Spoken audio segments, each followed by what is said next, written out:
Welcome to Design Notes, the show in which we find out how the games you love get onto your table, with me, Ben Maddox.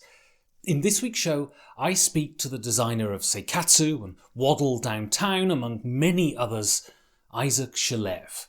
We talk about the purpose of the game designer, his hopes for snagging a free cruise, and how to deal with rejection. If you have any comments, please feel free to pop them into the comments section below. I hope you enjoy the show.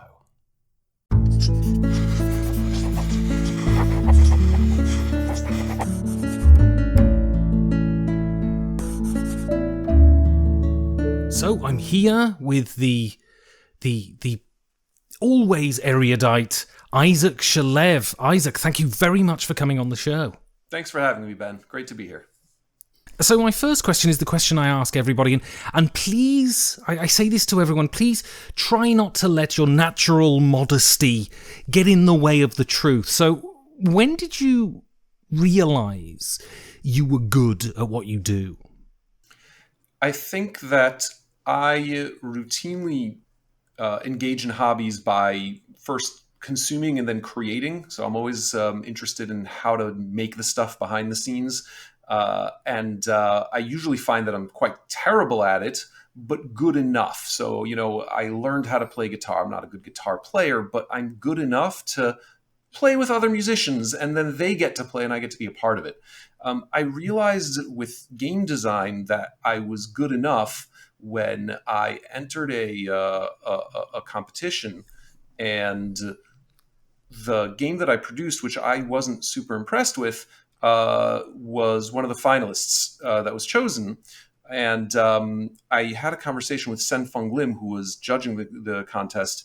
And I asked him for some additional feedback. And he said, listen, it's not a world beater. You didn't make the next Catan.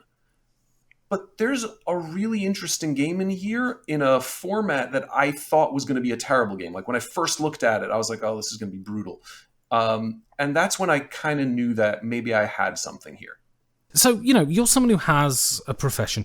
You're someone who, is able to have a mortgage and a family and all of those things. And yet you're not pursuing game design strictly as a hobby, because otherwise I don't think you would go through the work of getting a game in a box. So why game design?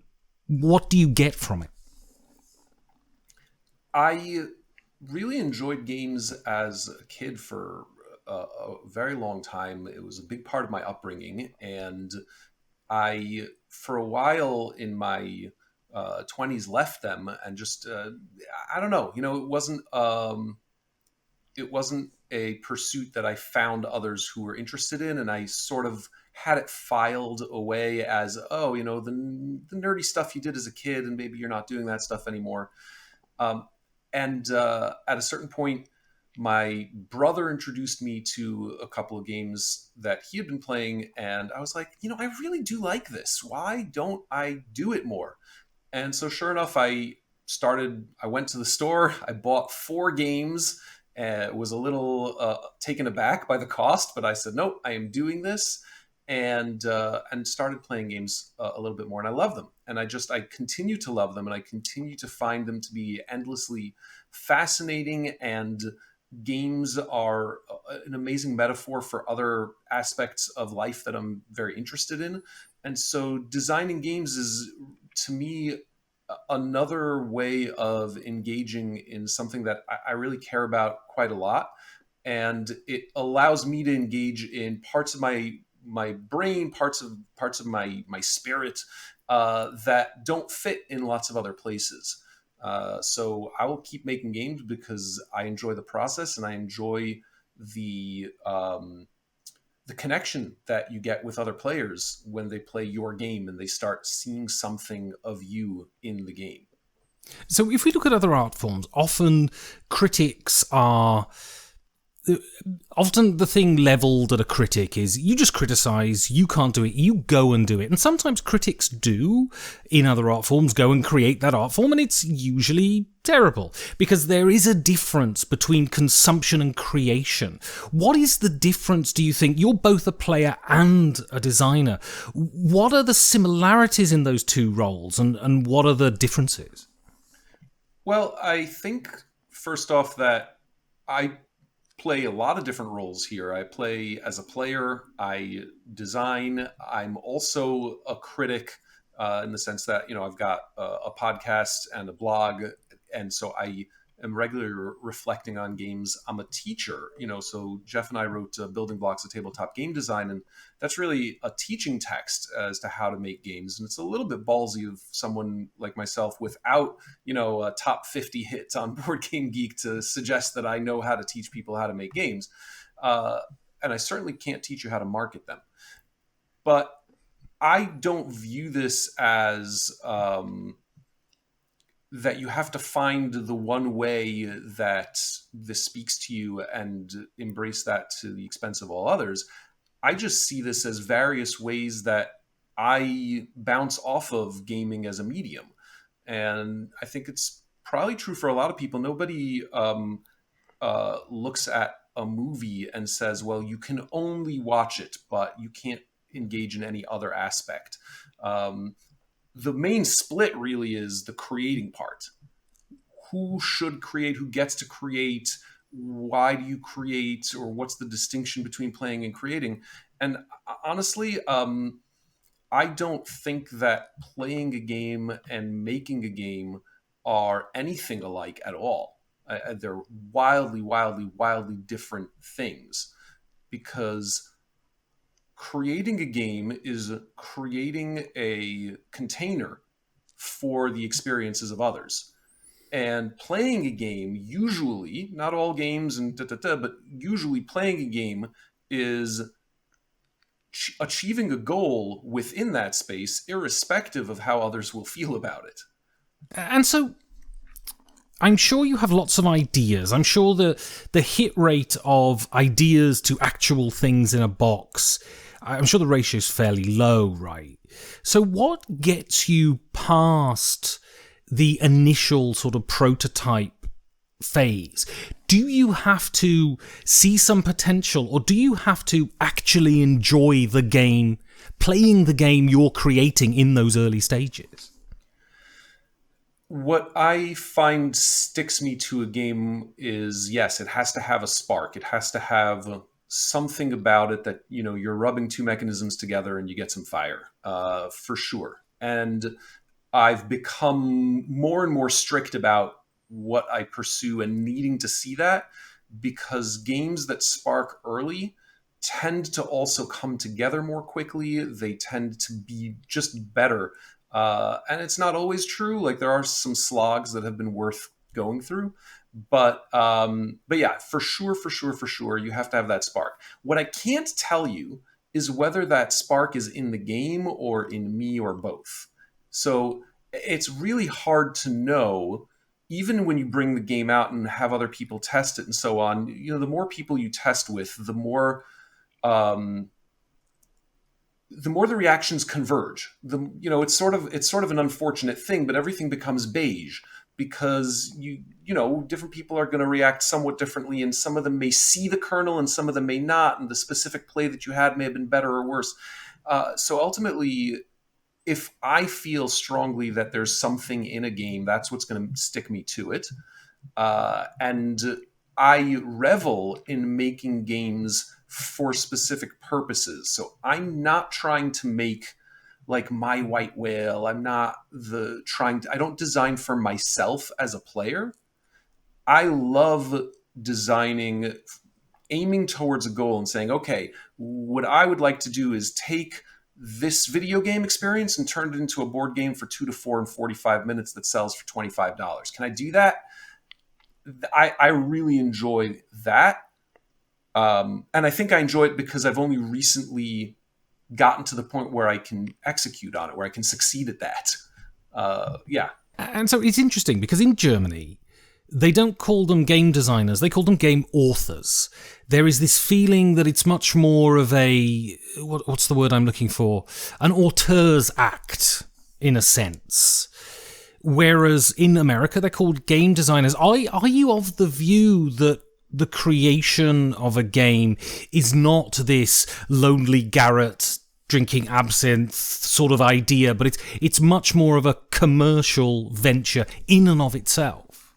I think different designers take it differently, and it's not clear to me that the connotations of the words are quite right, in that I think that designer in US English does connote that certain romance that maybe author speaks more loudly in European languages. But irrespective, I mean, there are auteur designers. There are designers for whom it's locking yourself in the attic and letting something well forth from the pain of the past is how they make games. I'm not that designer. I'm much more I have a notebook. There are hundreds of ideas in the notebook. I keep adding. Every now and again, I go to the notebook and I say, we're going to prototype a couple of these and prototype a couple. And then, one survives and you work on it. Very much that, or the opportunity arises, some reason why you're going to create a specific kind of game. A publisher has an IP and they want something, and I enjoy those. Or even sometimes, it's you see a game and you say, this game really could use an expansion or a 2-player or the card game version or whatever. And I'm reasonably good at the networking part of the game design business, and so I've had the opportunity to essentially pitch publishers not on a game, but on a concept and say, are you looking for this in your line? And maybe I can make that. And so I like that. Having the frame ahead of time helps my design process. So you think about sports people, or you think about classical musicians, and there's this sense that they do drills. Footballers practice passing the ball. Cello players practice scaled endlessly. So that sort of stuff becomes muscle memory later on. Do you partake in any sort of game design drills, things that get your brain into that area? Yeah, it's a great question. I think Tyler Cowen runs a blog called Marginal Revolution, which I read quite a bit. And one of the questions that he posed is, how does an economist practice? Because this notion of intentional practice and making yourself better, I think is crucial. And so as a designer, how do you practice? I used to do a lot more in this area. So I used to do a lot of game design competitions. I used to do exercises. So, I've got up on the shelf back there, I have not just the textbook that Katie Salen and Eric Zimmerman did. I also have the companion, which is an even larger book that has many exercises in it, intended for use in the classroom. This is Rules of Play, is the title. And so I used to do a lot more of that. These days, I do less of that. What I do more of is I read the rules to a lot of card and dice games. So I've got Sid Sackson's Treasury of Card Games. I've got René Knizia came out with a new book a year or two ago also. And these are very consumable because it's a page or two of rules. It's not like reading a rule book to a Eurogame. And you immediately see the mechanical hook and what's the game trying to achieve and how is it going about it. And sometimes you have to play it out a little to really get it, but a lot of times you can just kind of see it from there. So reading rule books is really helpful. I think Jeff also clued me into that as a great method. And I'm writing kind of a dictionary right now of terms used in rule books. So it aligns with that as well. And that's always useful when I can do it and get more than one thing out of it. It helps me as a designer, but it helps me as an author too. So I want to talk now about your process, how you get from an idea in your head when you're in the shower to putting it in a box. or pitching it to a publisher. So can you give us a general kind of overview of your game design process? Oh, sure. I'm right now working on a game, and this is a game about The Secret Life of Trees. So there's a book called The Secret Life of Trees, which is about how trees communicate with one another and form a network, and really reveals all kinds of interesting things about how trees work together. And so the idea popped into my head from reading the book and having played photosynthesis roughly at the same time, and having felt that photosynthesis was beautiful and a great abstract, and it did a cool thing with its shade mechanism, but ultimately didn't really, to me, capture what a growing forest is all about. And I thought that was a really interesting concept for a game. And so reading the book unlocked a bunch of ideas for mechanisms, because the book explains how trees react over a much longer time scale, and so they kind of compressed a lot of the action that we don't necessarily see, and how much of this is about chemical signals and trees communicating to one another, so that even though this tree may fall to a disease, the other trees don't, because they are vaccinated, because they've learned that this is coming, and they've mobilized their defenses and so on. That was the initial thought. The next step is, right away, do you have a mechanism? Is there a mechanism here, and can you prototype it? What can you do here? So I knew I was going to go cards, because I knew I wanted lots of different species of trees, and I wanted succession to be part of it. So succession is that certain species of trees do better where there are no trees, and slowly create the conditions for later species of trees that do better in more thickly forested environments. And over time, you get these old growth forests based on that succession of species. So I knew I was going to have cards, and I knew that the cards were going to represent different species. And now I started to have different abilities, some of them related to neighboring. So now I knew that cards, where they moved, mattered. And from there, you just try and prototype as simply as possible. Take a deck of regular cards and start laying them down without even knowing what you're doing. There's no turn structure yet. There's just, hang on, what's good to do? What feels like it's good and interesting to do? And you just start making up some basic ideas or rules, and you say to yourself, okay, how do I earn something? What do I want to earn? So I want to earn sunlight, and I want to earn water. And I know I have this communication thing, so I want to make connections. And so then you start looking at the cards, and you're like, oh, well, clubs have like 3 lobes, so I guess they're good at connecting. Whereas diamonds are pointy, so they're probably bad at connecting, but maybe they're better on their own. And you start, role-playing almost a little story about what's going on, so that you can just move stuff around and see if there's anything fun there. If there isn't, you throw it out, right? But if there is, now you can start being a little bit more specific. So this is a card game that, starts to borrow from some other tableau builders, and you start being able to look at other games and say, oh, that concept's interesting, let me pull that in.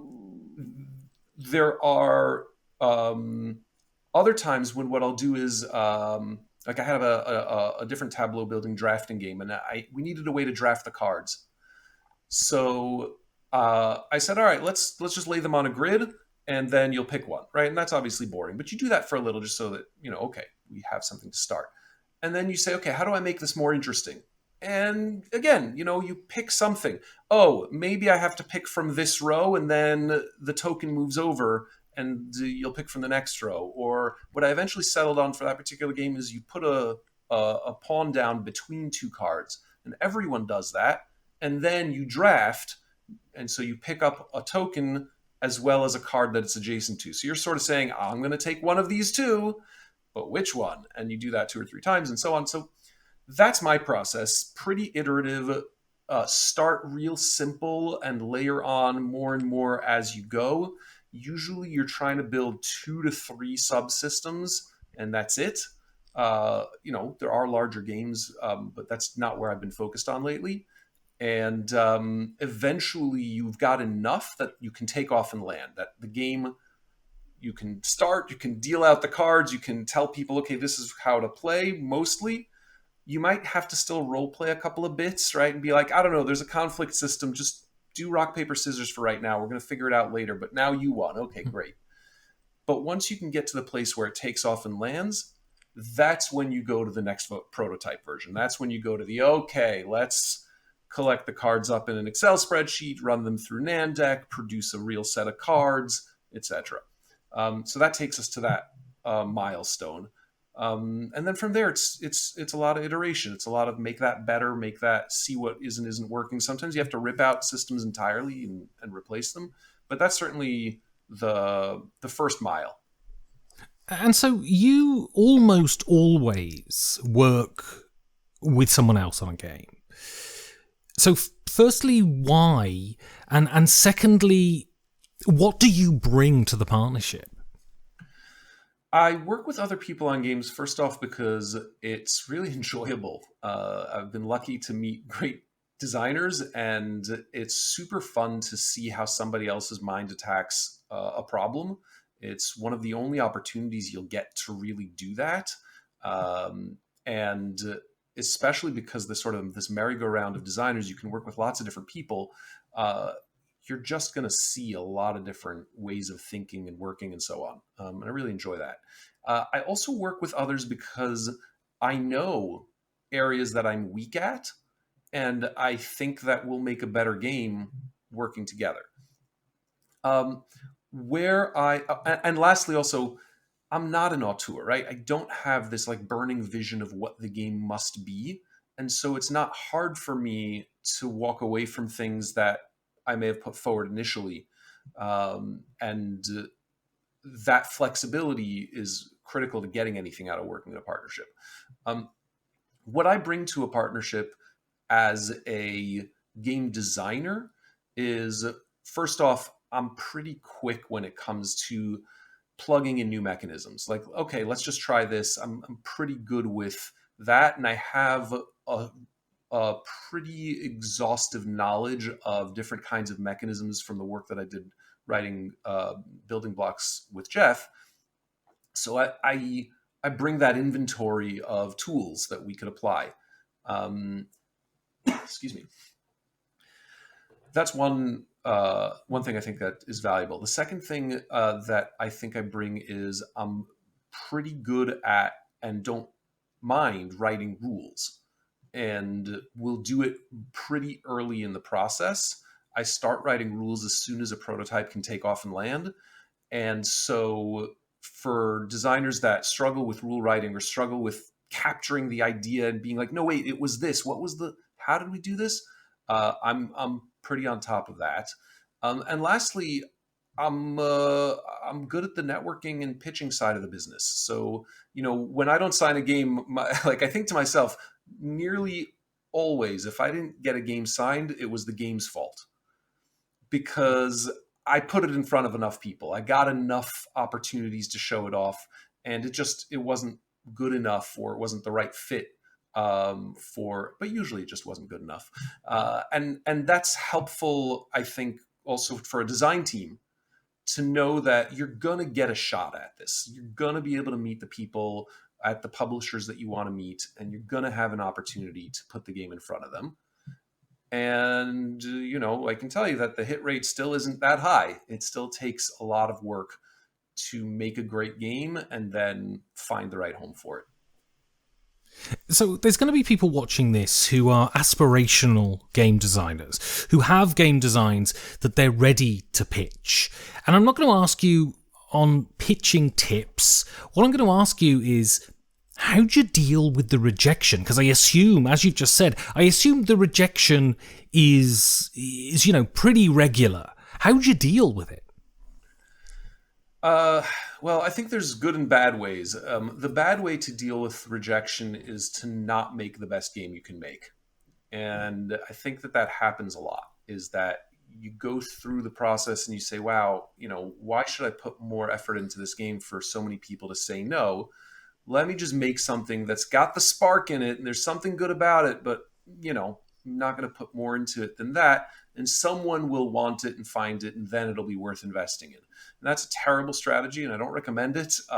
You shouldn't do it. It's a waste of everybody's time, and it's self-fulfilling in the sense that you're going to get a lot of no's because your game's not good enough. It could become good enough, but you didn't get it there, so it's not good enough. That's a real bad way to respond. I think you do have to, uh, for yourself, have the reason that you're doing this and have that be front and center. And it's okay if the reason that you're doing this is I want to make a top game that sells, exceptionally, or that gets me recognized by gamers and my peers. Like, it's okay. My current goal, this is a more of a a personal kind of goal, but my personal goal right now is I want to be invited to be a guest of honor or some kind of compensated guest on a gaming cruise. And the reason that I want this is because I really want to go on a cruise, and my wife does not want to go on a cruise, and she just doesn't think she is really going to enjoy it. I suspect she will, and it's just we need to try it. And so she has agreed that if I get invited, she will come with me.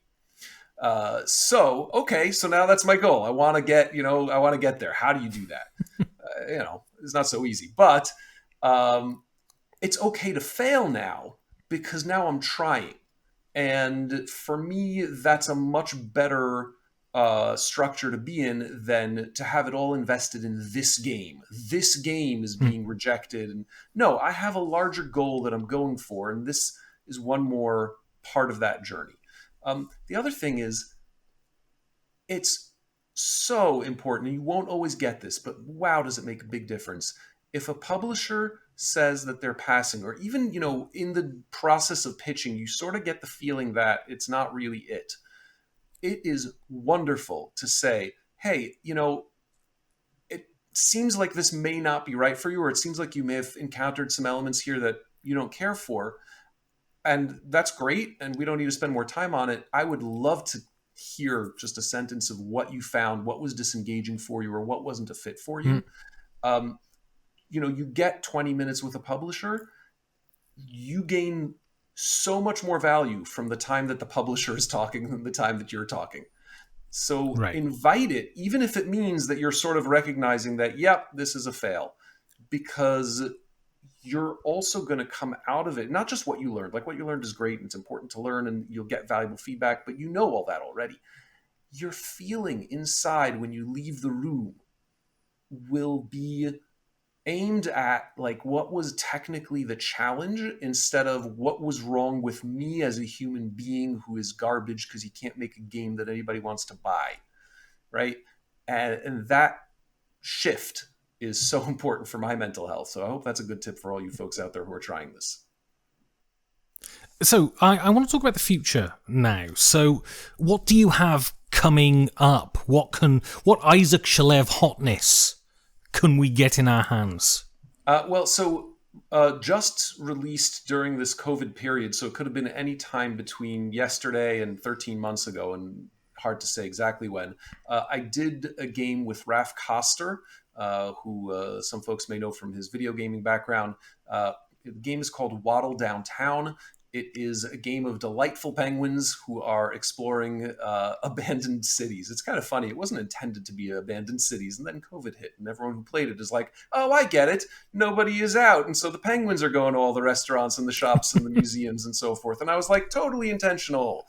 But it's a Mancala-esque kind of game. This is a light, fun, family kind of game. So if you're looking for something in that range, it's from WizKids. It's out now. Check out Waddle Downtown.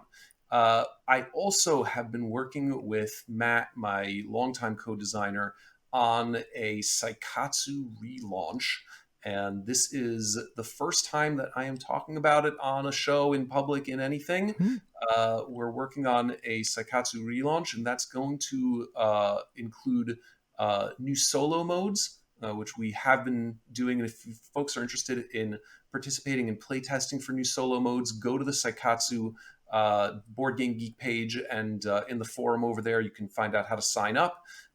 So you can. So before we go on, Saikatsu is an abstract game set in a Japanese garden, and behind you right there, and the scoring is done from your perspective, so you're looking down a line and scoring from your perspective, yeah? And it's got the nice Bakelite tiles and all of that. Yes, so it's a tile-laying game, and you are building a garden together with your opponents, but trying to make sure you've got the best view of the garden when it's all done. And so this was a pretty successful game for us, but the rights have reverted back to us from IDW Games. And so we are now working with another publisher who we are not yet revealing, but we're working with another publisher to bring out a new version of Saikatsu, something that will reward all the fans of the game currently, but really I think also make the game available to a much broader audience. And so look out for that coming soon. So I've got two more questions. So conventions are back on. It's the evening. You've been invited to a bar for a drink, and you're coming back from the loo, and you hear a table of gamers. And you hear your name pop up, and you realise that they're talking about your stuff. So you sidle into a corner and you eavesdrop on them. What do you hope they're saying? Oh my goodness. I can tell you that the list of things I hope they're not saying is what comes to mind right away. No, I think that as long as the game is bringing them closer together, is enabling them to appreciate each other's company in a way that, that's why I make games, right? I make games because I want people to connect, and it's for people who enjoy connecting around games. So if they're doing that, then there's no wrong way to play it. What do I want to be known for or thought of in terms of like design as a design style or as an aesthetic or so on? I tend to like making little puzzles. Most of my games tend to have a little puzzle that you're solving each turn. So if they're puzzled by something and they're trying it one way and then another, I'm hitting my marks on the design side as well. So the final question, and you can choose to answer this in whichever way you want. Why is gaming good? Man, gaming is, for me, an incredible opportunity to exercise every part of my right and left brain, my heart and my head. And, when I was younger, I was probably more into some of the games that spoke to conflict and, the chest beating and what adolescent boys and men do, that over the years I've grown away from because there's so many other exciting parts. I mean, games about communication and empathy and teamwork, and games that just live in your head. Games. I'm currently playing Thousand Year Vampire by Tim Hutchins, which is a solo journaling game. And most of that game happens when you're not playing it because the story that you started telling just rattles around in your head. So there's so many places where thinking like a game designer or playing at the world are rewarding. And so for me, it's less what are games good for, and it's more games are a lens that I wear that really help shape and define the world and how I interact with it. Excellent. Well, Isaac Shalev, thank you very much for your time. It's a great pleasure, Ben. Thank you.